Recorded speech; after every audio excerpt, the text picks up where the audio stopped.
Hello again, everyone. This is Randy, your sewing machine man, and what we have here looks like we're winding the bobbin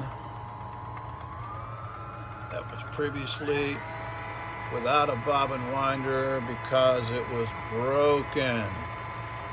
And this is a result of doing some Frankenstein work where you say, you know what?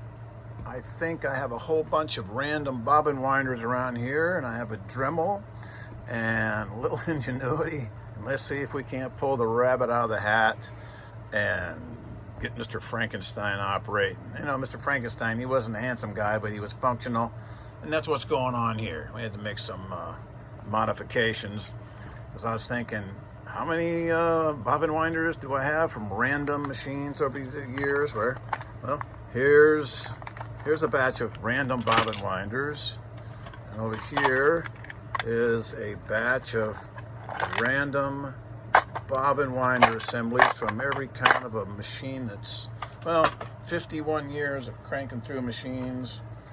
Here's all my KENMORE bobbin winders. That's one bin of those. I got two more bins. Why do I need to show those to you? Believe me, right? And I thought, well, I got to figure out a way to get something working on here. So well, something's got to fit flat under there. It's got to be the right size and right dimensions, and we'll see what we got. And we got to do some grinding and some tapping and some. So came up with this guy right here, right there. The first thing I had to do is take this big wheel off and put a small wheel on. You know, they come in different sizes. They're just basically O-rings, but we call them bobbin winder rings, and they come in various and sundry sizes. They come in small, medium, large, and all sizes in between. I got tiny ones, so I figured, well, between the winders and the winder assemblies and the Dremels and the drills and the grinders, I had a partner and a good friend.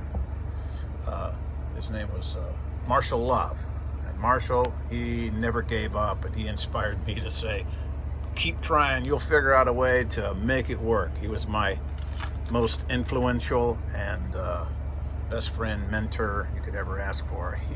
He always amazed me, and I don't amaze anybody as often as he amazed me, but I'm trying. You know, I'm doing what I can to see if we can't solve the problem.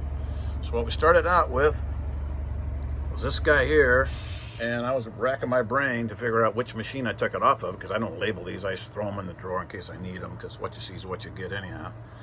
And then I went online and was looking around, and there it is. Somebody's got it on eBay. Good old eBay. That's the item right there for a whopping $17.80, and they're saying it came out of a Singer 522 Stylist. I'm not sure about the number 522, but the Singer Stylist, the lids are like these. They're pretty similar, semi-interchangeable. The 103, 100, 104, 100 are very similar, but there's some differences up here in the top. Getting into the nitty-gritty of it, I'll show you real quick. Now that we know we have a workable bobbin winder that absolutely functions like 100%. I'm real pleased with how it turned out, because now this machine has a bobbin winder. It's not going to win any beauty contests, but it's got a bobbin winder. And underneath, this is what the business end of it looks like under here, and I'll show you real quick if you get so inspired, or let's say you just got so much time on your hands and you want a challenge. This is the one. If you can find a bobbin winder, of course what it's going to have, it's going to be able to snap over and snap back with this piece of spring steel here. That's the key to the whole thing working, because you don't have a stop. It's got to go over and snap back. That's how it has to work. And of course, this part right here had to come off. That was a simple cut. So as far as mounting it, the two screws that were over here for the other winder, they were over here, screw number one, screw number two. We had to go with screw number one, which is the set screw that holds your side cover on. Same threads. How cool is that? You take the little set screw that comes out and just holds this pin on here. So you take this out, you take the two screws. It's the same original screws that was holding the other winder on. So you take that screw, put it over here. You take the other screw that was here underneath the other original one, you move it over to here, and there you got your bobbin winder mechanism. Now, I had to do some Frankenstein stuff with some grinding over here to cut some excess over here off of that, and of course to make everything fit.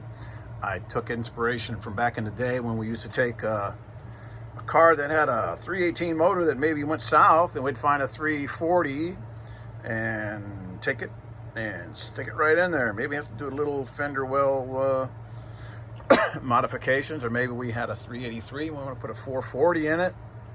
Maybe put some fender well exit headers on it, start doing some channeling and carving and cutting, and next thing you know, going down the road. So that's what this was all about. It was a real challenge for me, and I thought, well, I'm going to make this happen. I'm going to have this beautiful little machine back to 100%. And it's 100%. There's nothing about that bobbin winder that's not going to perform absolutely up to spec, and I'm real thrilled to say that. And I have the top off of another machine on here, a 10400. This is 103, and you see we got a thread guide here, there, and there, because on the newer ones the thread guides were here and there. Took this one off, and on the other machines they're here and there. So I have to do some figuring, rearranging, just like if you were, you know, working on cars. A lot of stuff's interchangeable, and sometimes you gotta do a little chingering and banging and fiddling. But right now we got a bobbin winder that works like a charm. Snaps on, snaps off, and I'm real pleased to say all you got to do is get a hold of Mr. eBay, and these are all over the internet. That, you know, the singer made a whole bunch of these Stylist machines. So there it is. Get that guy, 1780. They're all going to be used because they don't make those new anymore. And you just grab it and get your cutter out. You know, make your modification there so it'll fit. I'm going to use this hole. Going to use that hole. Get your smaller wheel instead of your big one. Get the smaller wheel and put it on there because the big one won't fit. And you'll be amazed at how cool it is to have a bobbin winder that's made out of steel. Let's see if the magnet will stick to this stuff. Make sure I'm not making something up here. What is it? Oh, look. It's USDA approved steel. Yes, indeedy. That's the best stuff there is. And this, you can just completely go crazy with it. It's, you know, it's steel. It's got this little plastic winder, but I can put a metal one on there too, chrome plated. They come with both. But I'm happy to say this little project is done.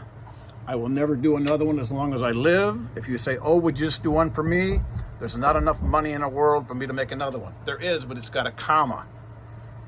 I wouldn't do it for less than $1,000. It's very time consuming and very annoying and very aggravating.